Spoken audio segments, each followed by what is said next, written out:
y'umudamu kweri yafashwe muno munsi hirya yejo umudamu acaritaba Imana bari guca ndamusohora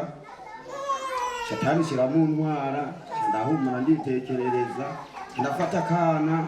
ndagaterera mu mugongo ndaheka ndiruka mu mabarabara abagabo duhuye bamwe bakambwira ati uri igisare nturi n'umuntu wari kwiriye gufatwa mugabo siko Imana yabikoze wiyumvira iryo jwi Imana nayo yari irategura ibyayo Cengere twahuye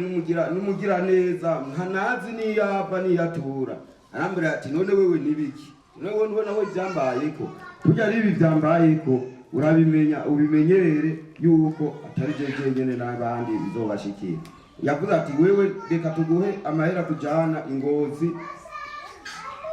rero kweri arampa kabisa amahera aranshikana ngaha shice ngaha baciye banyakira je ndashimira Imana ahubwo n'ubundi ibikorwa Imana yakoze ngaha n'ubundi ari kure kubikwiza Uburundi bwose Imana ibahezagire